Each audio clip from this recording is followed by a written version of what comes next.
These are some of the stocks that Warren Buffett bought in 2019. Number 1. Amazon. Easily the biggest eye-opener was Warren Buffett's purchase of Amazon stock during the first and second quarters last year.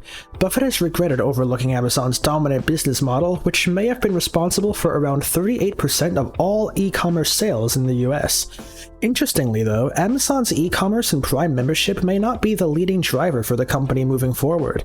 Cloud service provider Amazon Web Services is growing at a much faster pace than e-commerce and is responsible for substantially higher margins than traditional retail sales. In other words, Amazon's future looks to be tied to Amazon Web Services and not its online retail empire. Number 2. JP Morgan Chase. Considering that financials comprise close to half of Buffett's portfolio holdings in terms of invested assets, it really shouldn't be a surprise that the Oracle of Omaha chose to add Berkshire positions in JP Morgan's case during the first quarter. JP Morgan Chase has consistently been among the best money center banks with regard to return on asset and return on equity, and Buffett tends to be a fan of cyclical companies that are absolute cash machines. Buffett has even gone so far as to note that he keeps on with the happenings within the banking industry by reading JP Morgan CEO Jamie Dimon's annual letter to shareholders. Number 3. PNC Financial Services. Have I mentioned that Warren Buffett likes financials? Berkshire also added to its existing position in PNC Financial Services during the first quarter.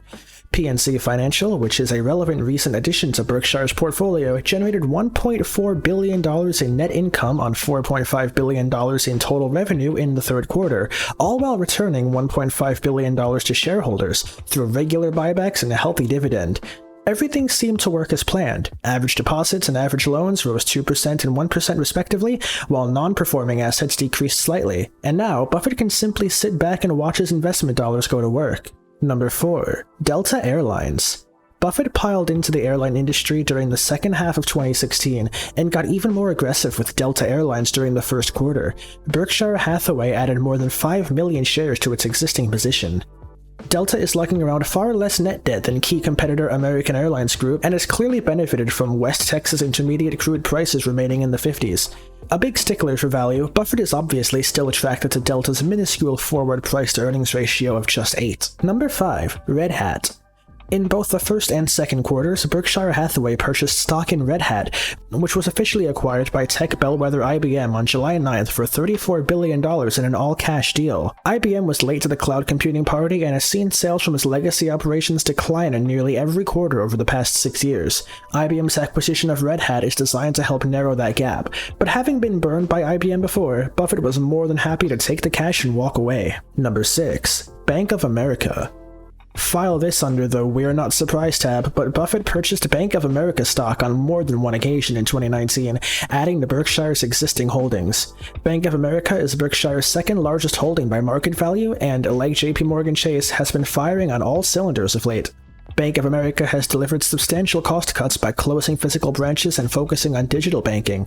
The company has also raised its quarterly payout back to 18 cents per quarter from the 1 cent per share that it was paying out recently as 2014.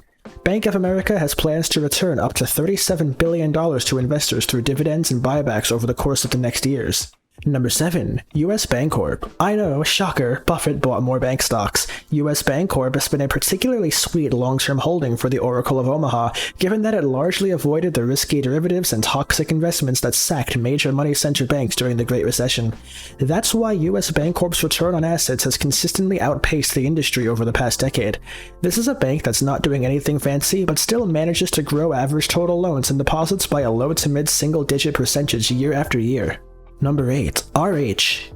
Another head-turner was the initiation of positions in RH, formerly Restoration Hardware, during the third quarter.